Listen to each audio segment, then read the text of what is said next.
Hello everyone, आज हम जो राष्ट्रीय आम योग्यता आधारित परीक्षा के जो 2019 का जो प्रीवियस ईयर क्वेश्चन पेपर है उन क्वेश्चनों को हल करेंगे।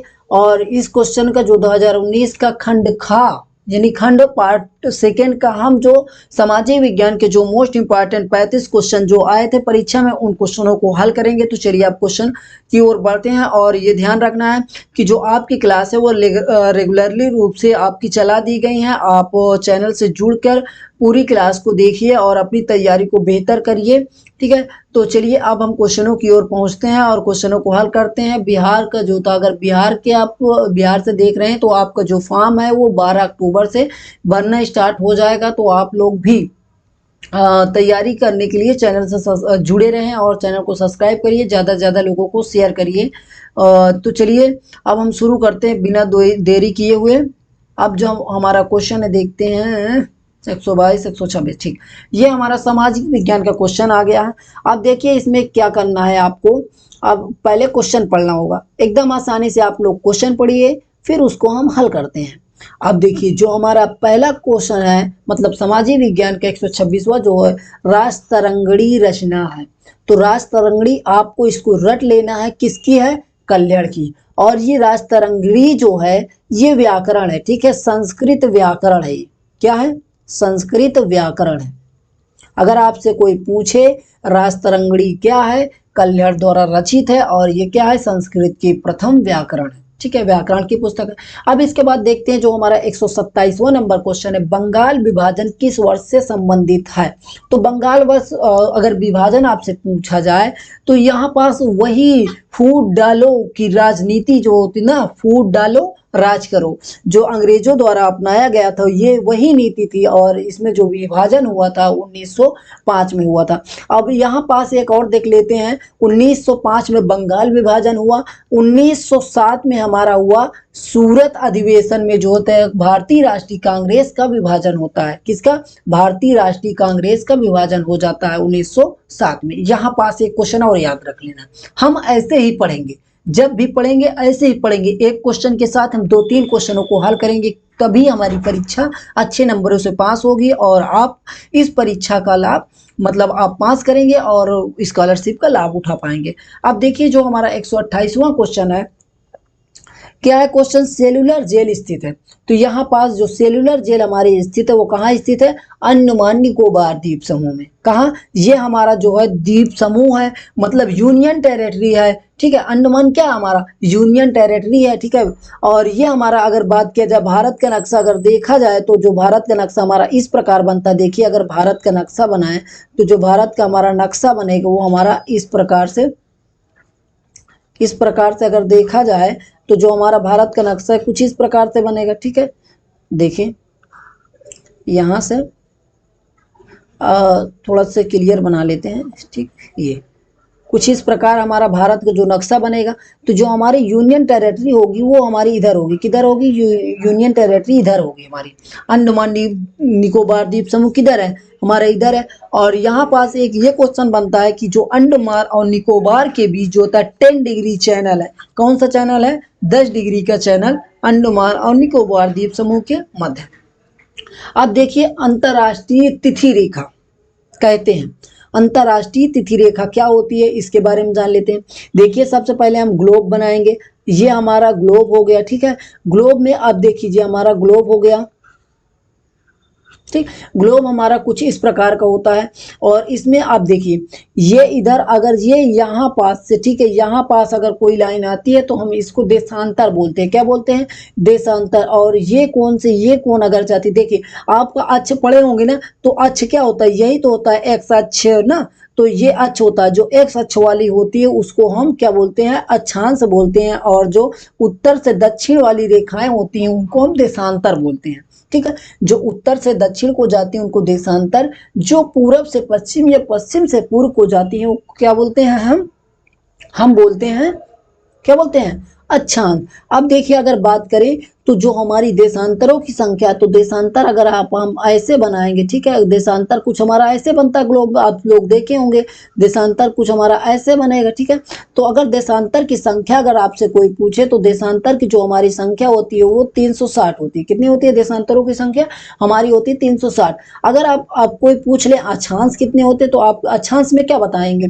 अब देखिए यहाँ पास ध्यान रखना, ये यहाँ पास से लेके यहाँ पास कितने अंश का कोण बन रहा है, अगर ऐसे देखा जाए तो ये 90 बन रहा है कि नहीं बन रहा है, 90 ऊपर बन रहा है। मतलब अगर 1 डिग्री पर 1 डिग्री है, ठीक है। और यहाँ पास एक क्वेश्चन और याद आ गया मुझको, ध्यान से देखिए, अगर हमारा जो अक्षांश यानी एक अक्षांश और दूसरे अक्षांश की जो बीच की दूरी होती है वो अगर धरती पर देखा जाए तो हमारी 111 किलोमीटर होती है। कितना होती है 111 किलोमीटर होती है हमारी, कितनी होती है 111 किलोमीटर। मतलब दो अक्षांशों के बीच की दूरी कितनी होती है 111 किलोमीटर। दो अक्षांशों के बीच देशांतरों के बीच की दूरी में केवल दशमलव हम लगा देंगे, ठीक है। और ध्यान रखना यहाँ पास जो देशांतर की दूरी सबसे कम होगी और बीच में देशांतरों की दूरी सबसे अधिक होगी। क्यों, देखिए देख लीजिए यहाँ पास अगर देखेंगे तो देशांतर जैसे जैसे बीच में आ रहा है तो क्या होती है दूरी बढ़ती जाती है, फिर जैसे जो ध्रुव की ओर जाता है। और यहाँ पास ये ध्यान रखेंगे इसको हम उत्तरी ध्रुव बोलते हैं और नीचे वाले को हम दक्षिणी ध्रुव बोलते हैं, ठीक है।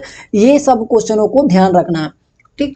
अब देखिए हमने देशांतर पढ़ा, देशांतर जो होती है हमारे 360 होता है। अब अक्षांश की बात करें तो अक्षांश जो होता है हमारा, अगर अक्षांश देखा जाए तो 90 90 180 हो गया, ठीक। लेकिन कई विद्वान ये कहते हैं कि नहीं 90 90 180 नहीं, कोई कहता है कि हम 180 मानेंगे, 180 नहीं मानेंगे तो फिर कोई कहता है 171 मानेंगे, 171 कैसे माना जाता है, देखिए 90 ऊपर का, ठीक है। ये वाली जो 0 डिग्री इसको बोलते हैं, क्या बोलते हैं इसको 0 डिग्री बोलते हैं, ठीक है। जो 20 से जाती है, जो भूमध्य सागर भूमध्य रेखा जो होती है उसको हम 0 डिग्री से डिनोट करते हैं। अब देखिए जो देशांतर होती है यहाँ पास अंतरराष्ट्रीय तिथि रेखा, जो हमारा ऑप्शन नंबर ए सही होगा। और इसमें जो हम थोड़ा डिटेल से जाते हैं, अगर देखा जाए तो अगर ये पॉइंट को हम शामिल कर ले, ठीक है, यहाँ पास जो दशमलव बनता मतलब ये जो पॉइंट बनता है, कई वैज्ञानिक है जो इसको एक रेखा का नाम नहीं देते हैं, केवल एक ये बिंदु है। अगर इसको हम रेखा का अगर नाम दे दे तो जो हमारा हो जाता है 181 हो जाता है। कितने हो जाते हैं 181। अगर हम जो बिंदु यहाँ पास बन रहा है, ठीक है, ये 1 डिग्री पर जो बिंदु बन रहा है जहां पर सभी रेखाएं यहाँ की मिल रही है, अगर उसको भी काउंट किया जाता है तो कितना हो जाता है हमारे संख्या 181 हो जाती है, नहीं तो हमारा 179 रहता है, ठीक। अब देखिए जो हमारा जवाहर सुरंग है, ठीक, जवाहर सुरंग स्थित है। तो जो हमारी जवाहर सुरंग स्थित है वो कहाँ स्थित है, जम्मू कश्मीर में स्थित है। और क्या है, भारत की सबसे लंबी सुरंग है। क्या है, भारत की सबसे लंबी सुरंग।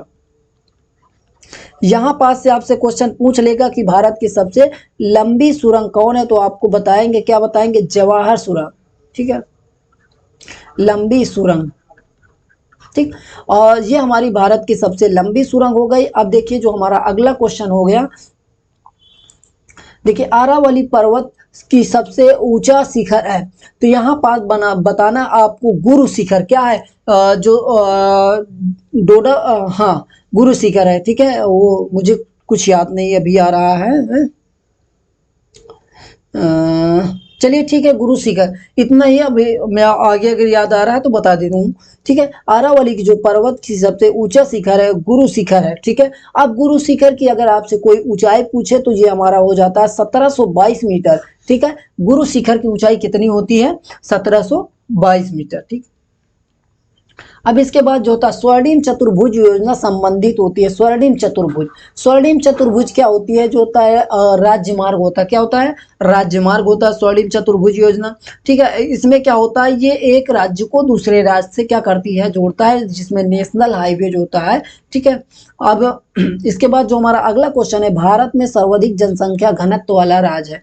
तो भारत में सर्वाधिक जनसंख्या घनत्व कहाँ है, बिहार में। अगर पूछ ले कि भारत में सबसे ज्यादा जनसंख्या वाला राज्य, ठीक है, घनत्व का मतलब क्या होता है, जैसे यहाँ पास अगर 1 किलोमीटर का जो रेंज है और यहाँ पास जितने आदमी निवास करेंगे सबसे ज्यादा, ठीक है, 1 किलोमीटर के रेंज में, मान लीजिए 1 किलोमीटर का रेंज है, ये 1 किलोमीटर का रेंज है और यहाँ पास 380 लोग निवास कर रहे हैं, ठीक है। कोई एरिया है 380 1 किलोमीटर का, वहाँ पास 500 लोग निवास कर रहे हैं। तो देखिए इसमें से आप जाहिर सी बता लेंगे कि 380 लोग यहाँ रह रहे हैं और 500 लोग यहाँ रह रहे हैं। लेकिन क्या है, अगर आप ऐसे रख लें कि जो एक छोटा सा घर है, मतलब 2 छोटे से घर हैं, ठीक है, और इसमें 4 लोग रह रहे हैं, इसमें 5 लोग रह रहे हैं। अगर आपसे कोई पूछे कि बताइए जनघनत्व तो किसमें सबसे ज्यादा है, तो मतलब जनसंख्या किसमें सबसे ज्यादा है, 5 वाले में। क्यों? क्योंकि जो घर है वो क्या है, दोनों सेम है, मतलब जितना एक कमरा वो है, एक कमरा वो है, लेकिन उसमें 4 लोग रह रहे हैं और इसमें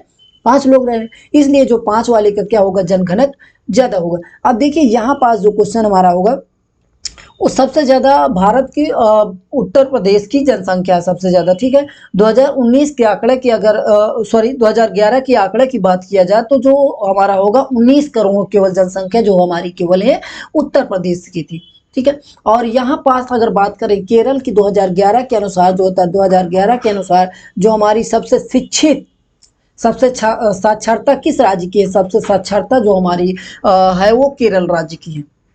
अब इसके बाद देखिए किशन गंगा परियोजना, किशन गंगा एक सहायक नदी है, तो यहाँ पास जो किशन गंगा है वो हमारी झेलम की सहायक नदी है। अब यहाँ से एक बार क्वेश्चन पूछा जा सकता है कि झेलम आपका अगर श्रीनगर किस नदी के किनारे है, तो आपको बताएंगे श्रीनगर जो है जम्मू कश्मीर का जो श्रीनगर है वो किस राज्य के किस नदी के किनारे है, तो जो श्रीनगर है वो हमारा झेलम नदी के तट पर है। अगर व्यास नदी हो गई, चिनाब, रावी, सतलज, ठीक है, ये हमारी जो है उत्तर भारत की नदियां हैं, ठीक। अब इसके बाद देखिए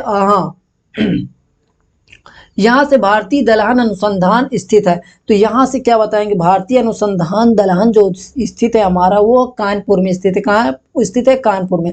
और कानपुर को हम उत्तर भारत का मानचेस्टर भी कहा जाता है, उत्तर भारत का मानचेस्टर, ठीक है।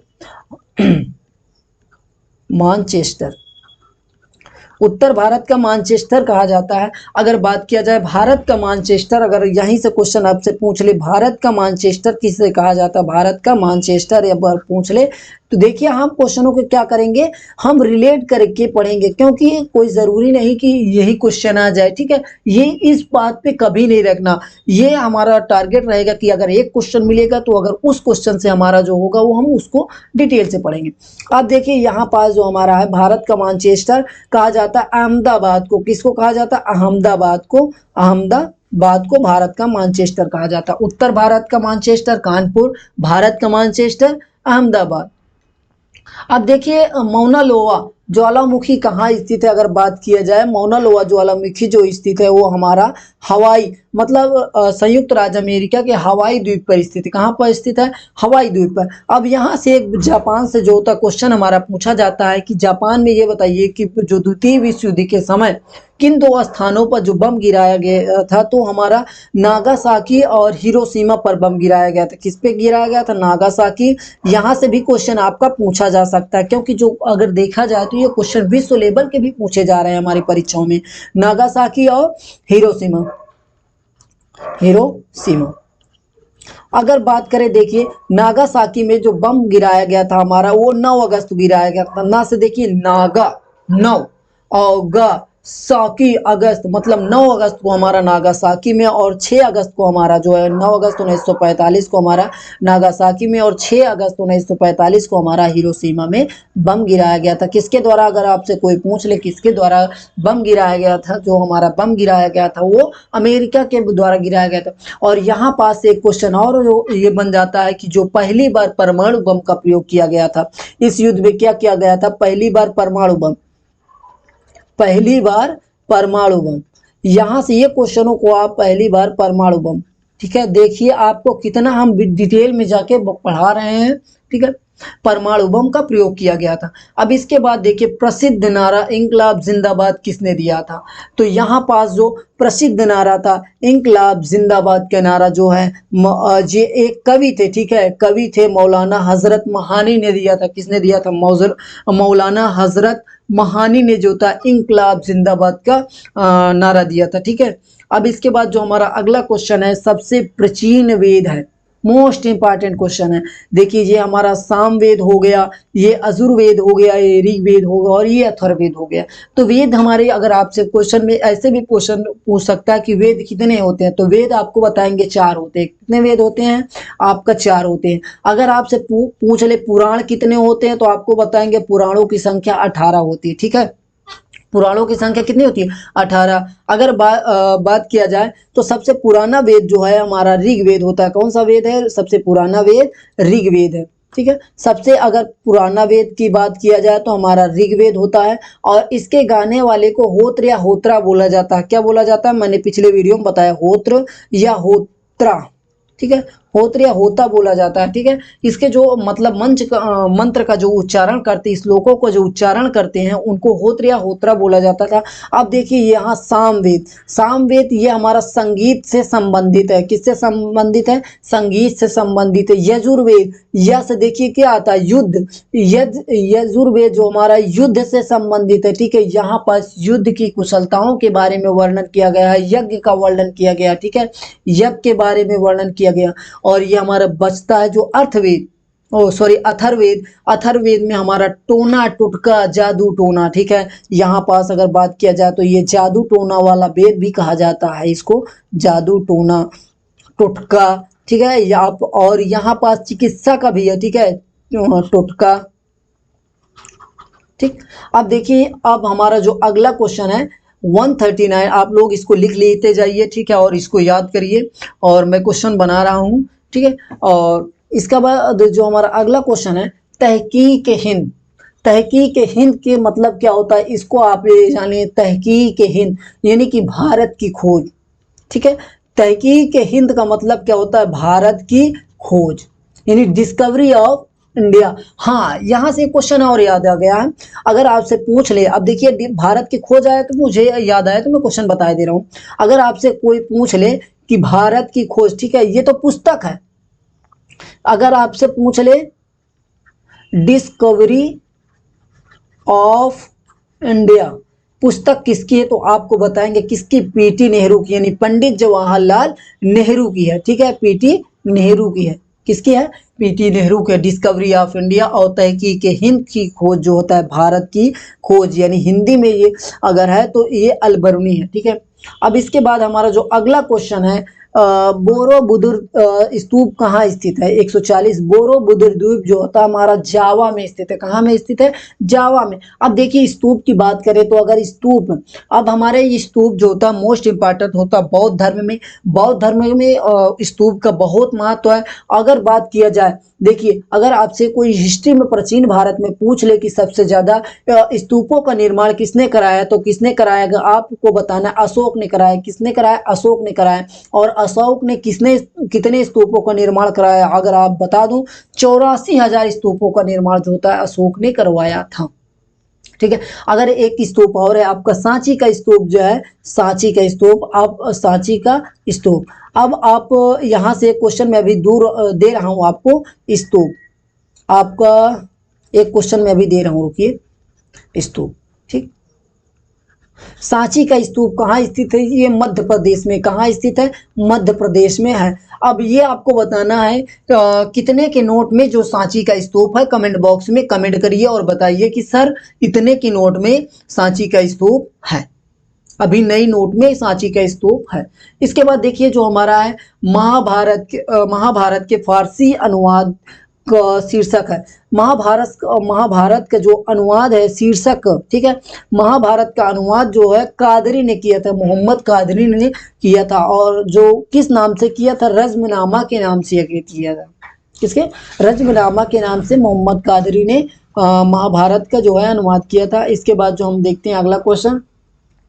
अब देखिए जो था हमारा है द्वितीय विश्व युद्ध के पश्चात 1946 में जो था कौन सा मिशन भारत आया था? तो उस समय जो था कैबिनेट मिशन भारत आया था। कौन सा मिशन आया था? कैबिनेट मिशन 1946 में भारत आया। और साइमन का मिशन जो है हमारा 1927-28 में आया था। ठीक है, और स्टेप इसके बाद देखते हैं हम अगला क्वेश्चन जो हमारा है।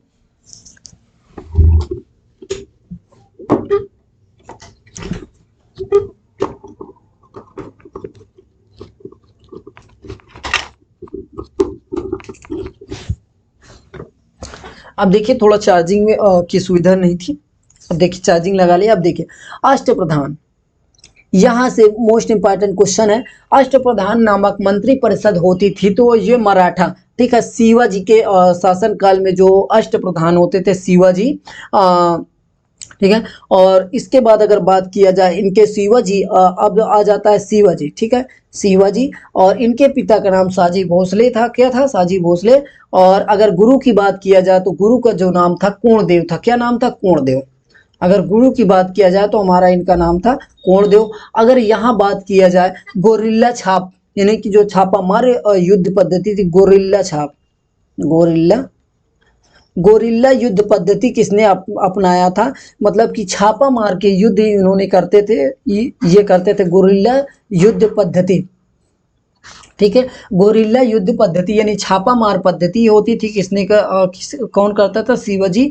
अब इसके बाद देखिए भारत का वयोध, मतलब कि वयोध मतलब होता है कि जो होता वृद्ध, ठीक है, ग्रैंड फादर ऑफ इंडिया, ठीक है, ग्रैंड फादर ऑफ इंडिया किसे कहा जाता था, ये दादा भाई नौरोजी को ग्रैंड फादर ऑफ इंडिया के नाम से जाना जाता है। अब इसके बाद जो था मदन लाल मोहन मालवीय, दोस्तों जिस यूनिवर्सिटी में मैं अभी पढ़ रहा हूँ इन्हीं के द्वारा बनाई गई ही, इसके बारे में कुछ जान लेते हैं हम भी। अब देखिए जो पंडित मदन मोहन मालवीय थे, 1916 में आप लोगों को भी सपना यहाँ आना होना चाहिए, ठीक है, स्कॉलरशिप का लाभ लीजिए और यहाँ आइए और अच्छी अपनी पढ़ाई को करिए। अब देखिए जो मदन मोहन मालवीय थे, इन्होंने 16 है, 4 फरवरी था, बसंत पंचमी का दिन था, ठीक है। उस दिन बसंत पंचमी 4 फरवरी को था। और हर बसंत पंचमी को जो है हमारा बीएचयू स्थापना दिवस मनाया जाता है, ठीक है। और 1916 को पंडित मदन मोहन मालवीय जी ने इन्होंने भिक्षा से, ठीक है, दान, लोगों द्वारा दान देके ये यूनिवर्सिटी बनाई गई और इसको जो होता है महामना की बगिया के नाम से भी जाना जाता है, ठीक है, काशी हिंदू विश्वविद्यालय।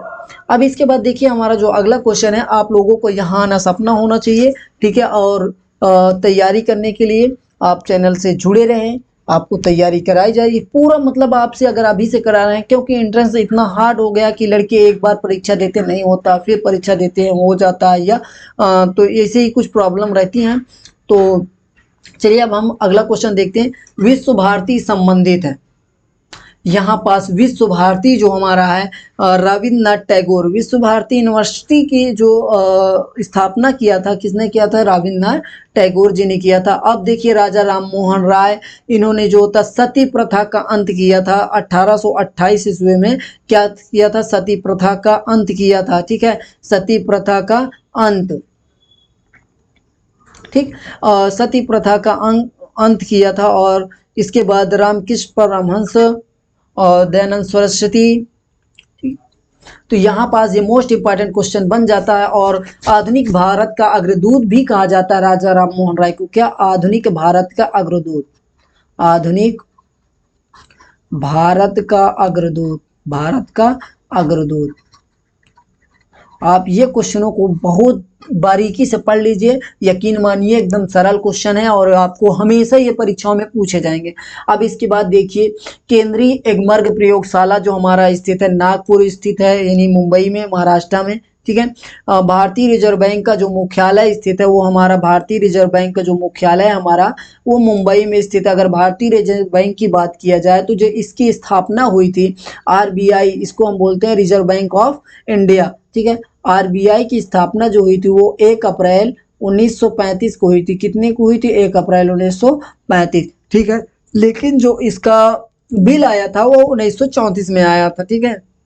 अब इसके बाद देखिए ऑपरेशन फ्लड, ऑपरेशन फ्लड किससे संबंधित है, क्या बाढ़ नियंत्रण से, दुग्ध उत्पादन से, सैन्य अभ्यास से, और इनमें से कोई नहीं। तो जो हमारा ऑप्शन नंबर होगा, ऑप्शन नंबर हमारा 20 सही होगा, दुग्ध उत्पादन से, ठीक है। इसको जो होता है ऑपरेशन फ्लड यानी दुग्ध क्रांति, ठीक है, ऑपरेशन फ्लड, फ्लड आप यहाँ बाढ़ नियंत्रण से नहीं लगाएंगे, ऑपरेशन जो फ्लड है वो हमारा दुग्ध उत्पादन से संबंधित है। अगर बात किया जाए हरित क्रांति जो हमारा वो कृषि से संबंधित है, ठीक है। अब और यहाँ पास ये देख लेते हैं, जो हरित क्रांति के जनक हैं वो कौन है? MS स्वामीनाथन जी थे। ठीक। प्रथम पंचवर्षीय योजना वर्ष आरंभ हुआ था। जो प्रथम पंचवर्षीय पहली पंचवर्षीय योजना आरंभ हुई थी वो 1951 में आरंभ हुई थी। कब आरंभ हुई थी? 1951 में प्रथम पंचवर्षीय योजना आरंभ हुई थी। और ये कब तक हुआ था? ये 2014 तक चला था। ठीक है, 2014 तक चला था। और जब मोदी जी हमारे प्रधानमंत्री नरेंद्र मोदी जी 1 जनवरी ठीक है 1 जनवरी 2015 को इसका नाम बदल के नीति आयोग कर दिया था। क्या कर दिया गया था? नीति आयोग। आप यहाँ पास क्वेश्चन को ये आंसर बहुत इंपॉर्टेंट है, ये आ भी सकता है आपकी परीक्षा में। ठीक है, 1 जनवरी 2015 को नीति आयोग किसका नाम बदल करके वो पंचवर्षीय योजना जो थी, यानी कि जो 5 ईयर प्लान था, उसका नाम बदल करके नीति आयोग कर दिया गया था। कब? 1 जनवरी 2015 को। अब इसके बाद संविधान की कुंजी किसी के कहा जाता है? तो संविधान की कुंजी जो हमारा प्रस्तावना को कहा जाता है। आप देखिए, जो मौलिक अधिकार हुए और मौलिक कर्तव्य हैं, तो जो यहाँ से आपका क्वेश्चन बन जाएगा कि मौलिक कर्तव्य कहाँ, मौलिक अधिकार कहाँ से लिया गया है? तो ये मौलिक कर्तव्य जो है, अधिकार जो है, ये हमारा अमेरिका के संविधान से लिया गया है मौलिक अधिकार। और हमारा जो मौलिक कर्तव्य है, ये रूस के सोवियत संघ रूस के संविधान से मौलिक कर्तव्य को लिया गया है। ठीक, 8वीं अनुसूची संबंधित है। अगर आपसे 8वीं अनुसूची पूछ ले तो 8वीं अनुसूची जो हमारा वो भाषाओं से संबंधित है। और अगर बात किया जाए, आपसे अगर क्वेश्चन पूछ ले कि ये बताइए कि संविधान में कितनी भाषाएं हैं, संविधान में कितनी भाषाएं हैं, तो 8वीं अनुसूची में जो हमारी है कुल 22 भाषाएं हैं। अगर बात किया जाए मूल संविधान में कितनी भाषाएं थी, अगर मूल संविधान की बात किया जाए, मूल संविधान में जो हमारी थी वो 14 भाषाएं थी। कितनी भाषाएं थी मूल संविधान में? मतलब जब 1946 में, ठीक है, हाँ 1949 में जब हमारा 26 नवंबर 1900 जब हमारा संविधान 1949 को जब हमारा संविधान बना था। हाँ, यहाँ पास एक मिनट, अगर बात किया जाए संविधान लागू कब किया गया, तो संविधान जो हमारा लागू किया गया था, संविधान 26 जनवरी 1950 को लागू किया गया था। 26 जनवरी 1950 को हमारा संविधान लागू हुआ था। लेकिन संविधान जो बन गया था, बन कब गया था? वो 26 नवंबर 1949 को हमारा संविधान बन गया था। अब यहाँ से एक क्वेश्चन, चलिए अब आगे बढ़ जाते हैं। इसके बाद देखिए, प्रथम लोकसभा अध्यक्ष थे। यहाँ से आपको बताना है प्रथम लोकसभा अध्यक्ष। तो ये हमारे जो थे प्रथम लोकसभा अध्यक्ष गणेश वासुदेव मावलंकर थे। और ये जो हमारे थे, ये जो संविधान निर्माता समिति के जो अस्थायी अध्यक्ष थे। क्या थे? अस्थायी अध्यक्ष। आपसे क्वेश्चन पूछ लिया जाएगा अस्थायी अध्यक्ष। और इनका जो अस्थायी अध्यक्ष बने थे वो बने थे 11 नवंबर 1946 को।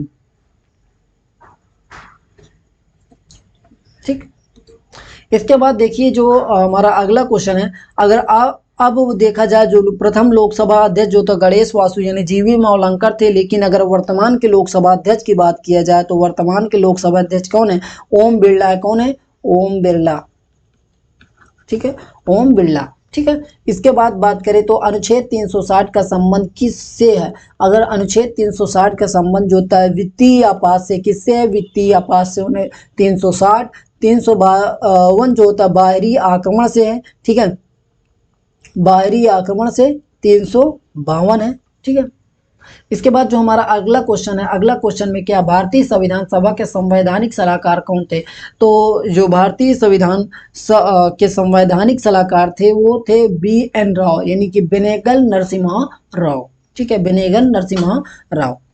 अब देखिए यहाँ पास जो चौथा, ये प्रारूप समिति के अध्यक्ष थे। ठीक, अब निम्नलिखित में से कौन सा संविधान संशोधन मौलिक कर्तव्यों से संबंधित है? तो मौलिक कर्तव्य जो तो फंडामेंटल राइट से कौन सा संविधान संबंधित है? तो ये हमारा जो होता है दूसरा 42वां संविधान संशोधन 1976 में। और इसको हम मिनी कॉन्स्टिट्यूशन के नाम से, मतलब छोटा संविधान के नाम से भी जाना जाता है, मिनी कॉन्स्टिट्यूशन के 42वें संविधान संशोधन को। ठीक है, निम्नलिखित में से कौन सा शब्द भारत के संविधान की प्रस्तावना में नहीं है?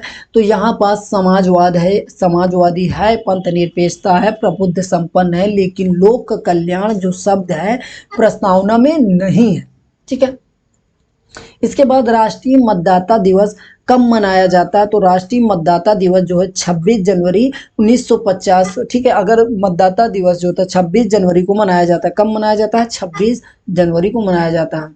इसके बाद उत्तर प्रदेश विधानसभा में निर्वाचित सदस्यों की कुल संख्या, जो उत्तर प्रदेश के जो विधानसभा में कुल निर्वाचित सदस्यों की संख्या 403 होती है।